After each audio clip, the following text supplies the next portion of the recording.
My name is Sage, and I'm 28 years old.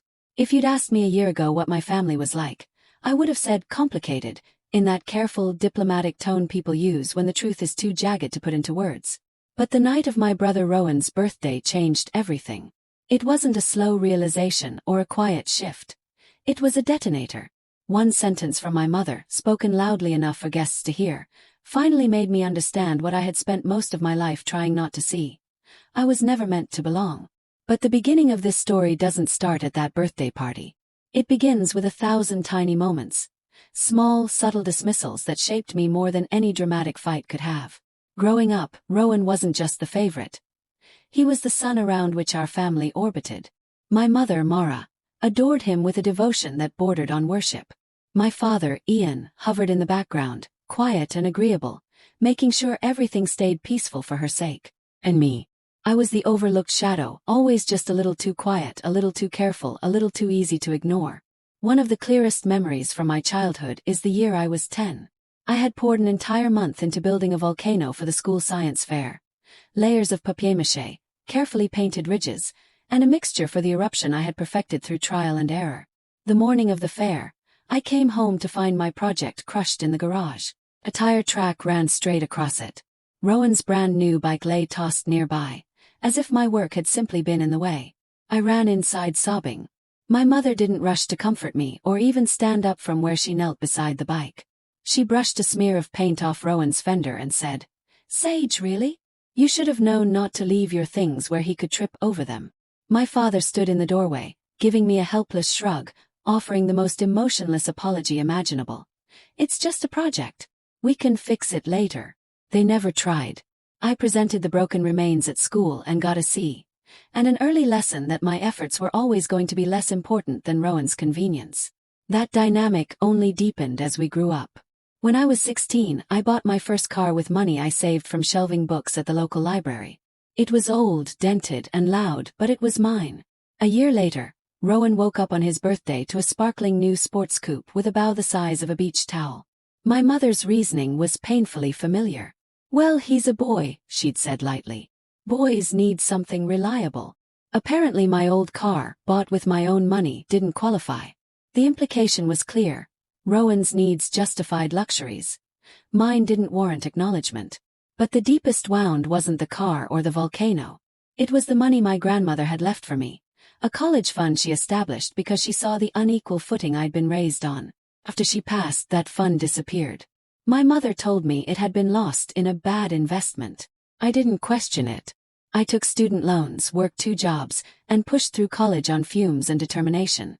Years later, while fixing my mom's computer, I found a folder labeled financials that shattered everything. There was no failed investment. There were receipts, withdrawals, transfers, all aligning perfectly with Rowan's milestones. The down payment on his apartment, camera equipment for a hobby he abandoned after 3 weeks, and the biggest withdrawal of all, the exact price of his sports coupe. I didn't confront them that day. I didn't trust my voice not to break. Instead, I recorded my mother admitting everything later. Her casual explanation that my money had been better used for Rowan because I was resilient and would figure things out. I didn't know when I would use that recording. I only knew one day I might need to prove I wasn't the unreasonable one. That day came on Rowan's 26th birthday, but I had no idea then how completely it would change my life. Because the night of Rowan's birthday didn't just expose the truth, it forced me to finally choose myself over the family I had spent a lifetime trying to appease. The week leading up to Rowan's birthday felt like an echo of every strained family moment I'd endured, wrapped neatly in a single text message from my mother. "Don't forget Rowan's party on Saturday. Your aunts will ask where you are. Not we would like you there. Not Rowan would be happy to see you." Just another reminder that my presence was expected only to prevent my mother from being embarrassed. I stared at the message for a long time. Every part of me resisted the idea of going. I imagined myself at the party, pressed against a wall, pretending to laugh at jokes that weren't funny, dodging barbed comments disguised as banter. I could practically feel the familiar ache in my jaw from clenching it all night. I typed, "I'm not sure I can make it." Her reply came instantly, sharp as a snapped twig. "Don't be difficult, Sage. It's a family event." Family, I thought bitterly, had always been defined in our house as whatever made her life look polished and perfect. I didn't respond. Instead, I did something I rarely did. I called my dad. Maybe, just maybe, there was a chance he'd tell me I didn't have to put myself through it. He picked up quickly, his voice cautious, as if bracing for an argument. Sage. Everything all right? Dad, I got Mom's message. I just don't think I should go. It's always the same. I feel like an afterthought or a prop. There was a pause, long, weary, familiar. Oh, honey, he sighed. Your mother gets overwhelmed. She doesn't mean anything by it. Just come for a bit. For me, okay. No drama. Say hello, give Rowan his gift, and leave if you want. For me. He always used those words with such gentle authority, as if they absolved him of the years he spent watching quietly while I was sidelined. And even now, after everything, some small, hopeful part of me wanted to believe him. Maybe it will be different this time. Maybe she won't embarrass you. Maybe you're overthinking it. It was foolish hope, but it was hope nonetheless. I agreed to go. When Saturday arrived, I spent almost an hour deciding what to wear. Not too dressy, not too plain. Something that said I was trying but not trying too hard. I settled on a navy dress. Simple, safe, unobjectionable. I even bought Rowan a gift. A leather journal and high-quality pens to support his newest creative phase. It was thoughtful in a way he'd never fully understand. The drive to my parents' house was familiar, yet heavy. I rehearsed polite greetings, planned where I might stand, even calculated which relatives I could hide behind if the atmosphere started to turn. I had an escape plan too. I'd park down the street so I could leave quietly when I hit my 1-hour limit. Their house glowed with warm lights and loud music. Through the window I saw people laughing, chatting, holding drinks. Everyone looked so comfortable, so belonging. I stepped inside without being noticed, clutching the wrapped gift like armor. The air smelled like roasted food and my mother's perfume. Conversations buzzed. For a moment, I blended into the noise. Then my mother spotted me. From across the room, her smile vanished as if someone had flipped a switch. She stepped forward, raising her voice with the performative projection of someone used to being heard. "Oh," she called out, loud enough for the chatter to dim. "Sage. You weren't on the guest list. This must be a mistake." Laughter died. Glasses paused midair. Faces turned toward me, confused, awkward, pitying. My father stood frozen in the corner, holding a tray of appetizers as if he'd been caught in a spotlight. His eyes met mine for a split second before he looked away. He didn't defend me. He didn't correct her. He didn't even move. A cold, hollow calm washed over me. Arguing would only feed her narrative. Sage the dramatic, Sage the emotional, Sage the problem. So I said nothing. I walked forward, placed Rowan's gift gently on the table by the door, and turned around without so much as a goodbye. I walked out of that house without raising my voice, without crying, without looking back. Outside in the quiet night, I finally exhaled. Because that moment, that public humiliation, wasn't the breaking point. It was the confirmation of what I had suspected for years. I was only ever welcome when it benefited them. But humiliation doesn't end when you walk out the door.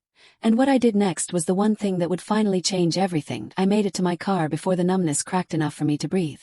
I slid into the driver's seat, shut the door, and the silence hit me like a physical force. Inside, everything was still.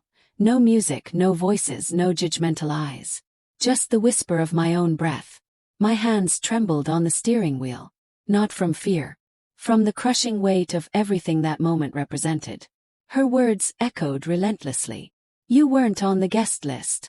It wasn't simply that I didn't belong. She had said it publicly, intentionally. As if expelling me from the family was some necessary housecleaning. The humiliation wasn't new. It was simply concentrated. Distilled into a single sentence. The crushed volcano, the stolen college fund, the countless dismissals. They all condensed into that moment like every wound had finally decided to speak at once. I leaned my forehead against the steering wheel. Tears threatened but didn't fall.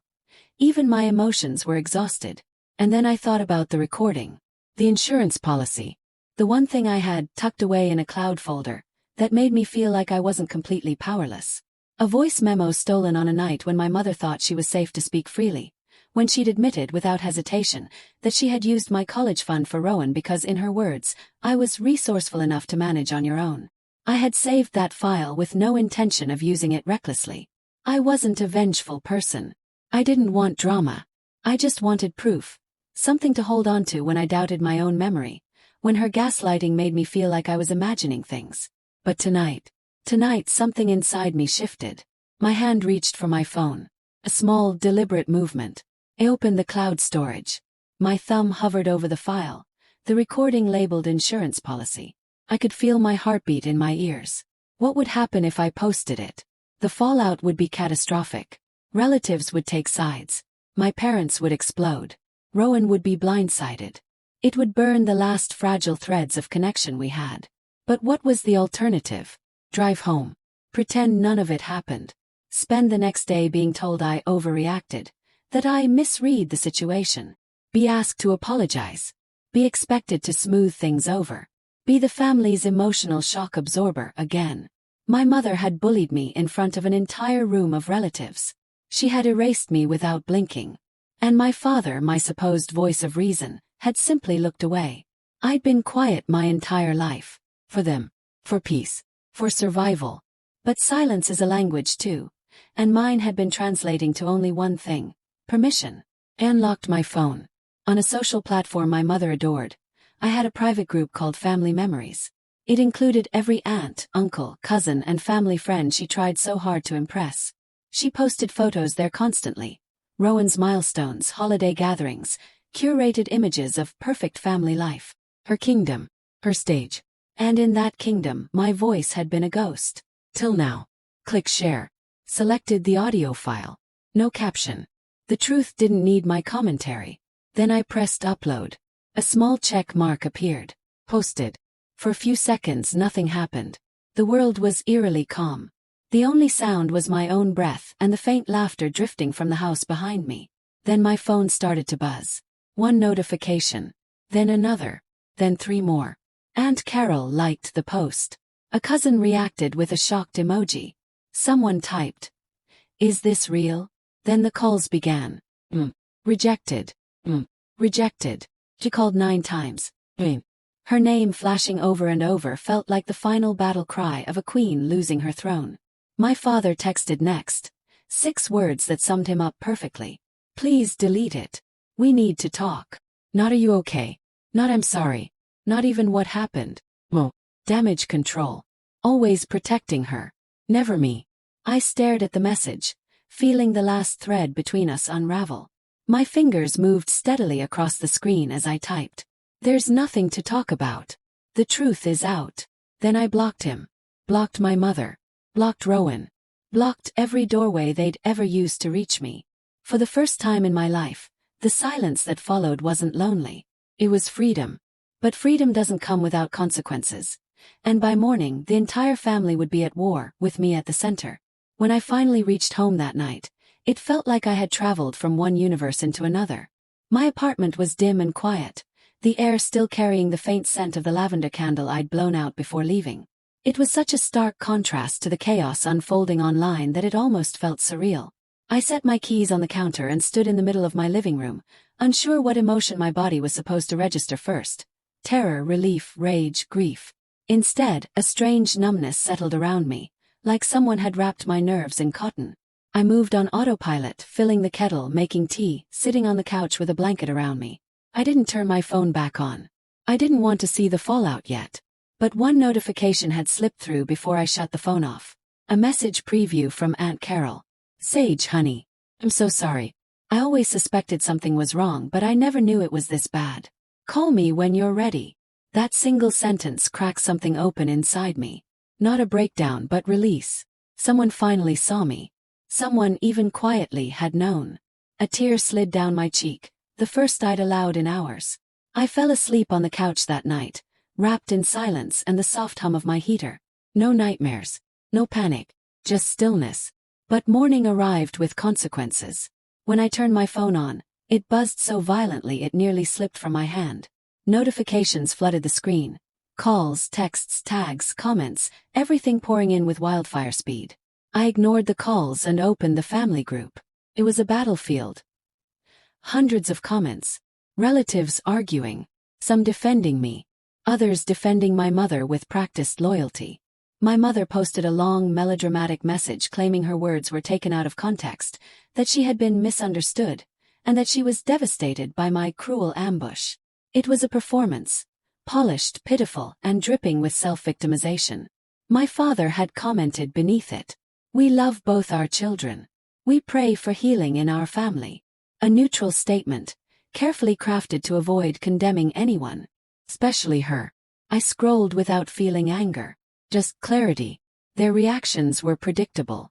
This was a script they'd rehearsed for decades. My role had always been, stay quiet so the family image stays intact. Not anymore. Then a message came privately. "Aunt Carol, ignore the noise. Ben and I are with you 100%. We're driving into the city. Let us take you to lunch, no pressure. We just want to sit with you." For the first time in days, warmth bloomed in my chest. I replied immediately, "I'd like that." When they arrived at the cafe, the moment I saw them, the tension inside me cracked. Aunt Carol pulled me into a hug, the kind you don't realize you've needed until you're held in it. Uncle Ben just squeezed my shoulder gently, his expression soft but firm. We ordered food, but none of us touched it for a while. I told them everything. Not just the birthday, but the stolen trust fund, the volcano, the boys get better cars incident, the constant emotional erasure. Every moment I'd buried to survive came spilling out, each one landing between us like puzzle pieces that had been missing for too long. Aunt Carol kept shaking her head, sometimes clenching her jaw, sometimes wiping her eyes. "We knew Mara favored Rowan," she whispered. "But Sage, this is something else entirely." Uncle Ben looked furious in the quiet way calm men get furious.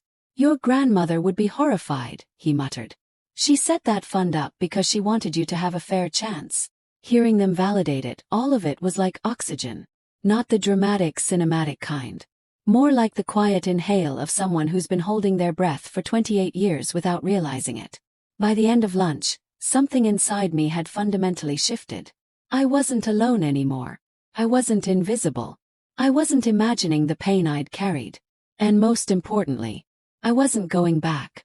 Over the next weeks, I drafted a single joint email to my parents and Rowan. Firm, calm, and final. I told them I needed distance, that I was stepping back from all communication, that any attempts to contact me through others would be blocked. The silence that followed wasn't punishment. It was protection. And in that silence, I started rediscovering myself. I painted again. I read books without guilt. I filled my home with plants and colors. I slept through the night. I laughed louder. And breathed deeper. For the first time in my life, I wasn't orbiting someone else's universe. I was building my own. But peace never lasts unchallenged. And 6 months later, the ripple effects of that night would return in a way I never expected. 6 months passed. 6 months of quiet mornings and steady breathing. 6 months of rebuilding myself piece by piece, without the noise of people who claimed to love me while treating me like furniture. Useful only when convenient, ignored the rest of the time. I won't pretend it was all smooth. Healing rarely is. Some days I woke up unsure whether I had done the right thing. Other days I felt lighter than I'd ever been. But the one constant was this. My life was finally my own. I learned to enjoy silence. Not the tense, suffocating kind I grew up in, but the peaceful kind that fills a home when no one is waiting to pounce on your smallest mistake. I threw myself into my work and even started volunteering at a community center teaching basic computer skills. I rediscovered painting, filling my apartment with canvases I never would have dared display under my mother's judgmental gaze. And I let real family into my life, the kind who chose me, not the kind who tolerated me. Aunt Carol and Uncle Ben became my anchors. They checked on me weekly with no agenda attached.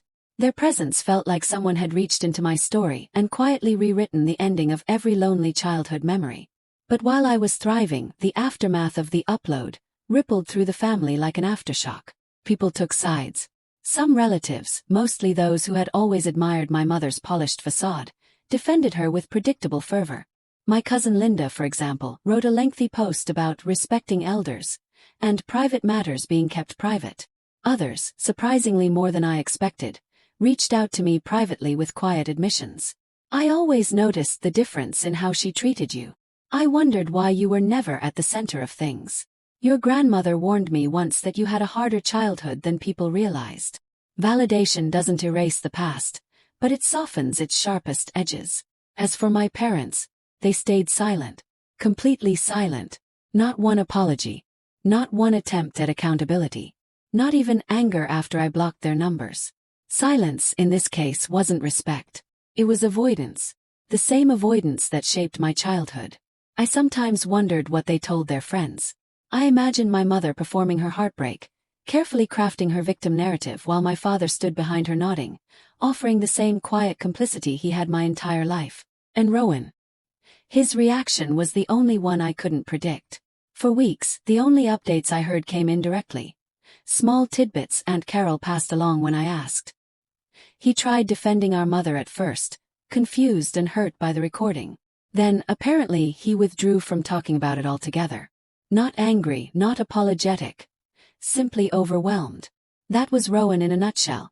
A decent person raised in a distorted reality who never learned how to look past the version of the world our mother curated for him. I felt sadness for him, not bitterness. He was as much shaped by her as I had been, just in the opposite direction. Still, I couldn't let him back into my life. Not yet. Maybe not ever. Healing isn't about revenge. It's about boundaries. And for the first time, my boundaries were ironclad. The months settled into a steady rhythm, and by spring, my life felt steady in a way I'd never imagined possible. I went entire days without thinking of them. I laughed more. I slept deeply. I made decisions without anticipating judgment or criticism. I was no longer living in reaction to their expectations. I was living. But peace has a way of being tested, especially when the past refuses to stay buried. It happened on an ordinary Tuesday afternoon. I had just gotten home from work, set my bag on the kitchen table, and was halfway through reheating leftover pasta when my doorbell rang. I wasn't expecting anyone. A flicker of unease crawled up my spine. I wiped my hands, crossed the living room, and looked through the peephole. My breath caught. It wasn't my mother. It wasn't my father. It wasn't Rowan. It was someone I hadn't seen in years. Someone who had never once involved themselves in family conflict. Someone who had stayed entirely neutral. Until now. Their expression told me everything. Something had shifted. Something big. Something that was about to drag my past right back into my present. Because the person standing at my door wasn't there to reconcile. They were there with news that would force me to make a decision I never imagined facing. Through the peephole, I saw a familiar but unexpected face. My father's older sister, Aunt Meredith. A woman who had always kept to herself, who rarely attended holidays, who never took sides in family matters. She was the Switzerland of our bloodline. The fact that she was standing at my door, alone, with a tight expression and red-ringed eyes, told me something was very wrong. I opened the door slowly. "Sage," she breathed, relief softening her shoulders. "Thank God you're home." I hadn't seen her in nearly 3 years, but her presence felt strangely grounding. "Is everything okay?" I asked, though my stomach already twisted with anxiety. She stepped inside without waiting for an invitation, her hands wringing together. "I won't stay long. I needed to come in person." She looked around my apartment as if piecing together a story she'd only heard whispers of. "You've made a beautiful home." "Thanks," I said carefully. "What's going on?" She hesitated. A kind of hesitation people have when the truth will hurt no matter how gently it's delivered. "It's your father." My heart stumbled. "What about him?" "He's in the hospital," she said softly. "A cardiac event. He's stable now, but it was serious. They've been trying to reach you." I felt something inside me lurch. Not guilt exactly, but a deep, complicated ache. My father had been a quiet presence my entire life. A man who didn't protect me but also didn't attack me. His passivity had hurt me more than any words could have, yet hearing he was in a hospital bed still hit somewhere tender. "I see," I whispered. Meredith watched me closely. "Before you decide anything, I need to tell you why I came." She sat on my couch, motioning for me to join her. Something about her seriousness made me obey. "I visited him this morning," she said. "And Sage, he talked about you. Not in the polished way your mother spins things. But honestly, I didn't speak. Couldn't. He told me he knew the recording was real," she continued. "That he'd known for years your mother mishandled the trust. That he should have stopped her. He said he didn't protect you because he convinced himself keeping peace was kinder than confronting the truth." I swallowed hard. A lifetime of memories, the silent looks, the subtle flinches, the moments he should have spoken, suddenly clicked into place like a puzzle finally showing its full picture. He told me, Meredith whispered, that losing you has been harder on him than the heart attack. The words hit me with an unexpected force. Not absolution, just gravity. I leaned back, staring at a point on the wall. So why isn't he the one telling me this? Because, she said gently. He thinks he doesn't deserve to. And your mother, well, she's made this about her, as always. Course she had. What does he want? Asked. Meredith shook her head. He didn't ask me to bring you back. He didn't ask you to forgive him. He just asked me to tell you he's sorry. And that he hopes you have a good life, even if he isn't part of it. A sharp, unexpected pain bloomed in my chest. Grief for the father I wished he had been. I'm not asking you to return to that house, she added. But I didn't want you to one day regret not knowing the truth. I let out a breath I felt like I'd been holding for 28 years. Thank you, I said, and meant it. We talked a little longer. Not about my mother, not about Rowan, just about me. She told me she always admired my strength, that my grandmother would be proud, that family isn't determined by blood but by behavior. When she finally left, the apartment felt heavier, yet somehow clearer.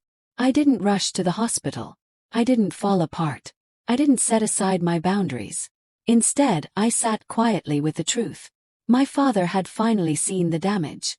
But recognition isn't repair. And regret isn't redemption.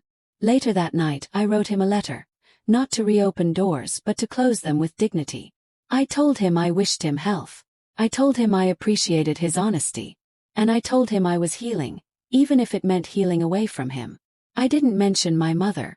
Some people can only be loved from a distance, and some can't be loved at all. When I finished, I placed the letter in an envelope and set it on my counter to mail the next day. I felt no chaos inside me. Just peace. A new kind of peace. One rooted not in escape but in choice.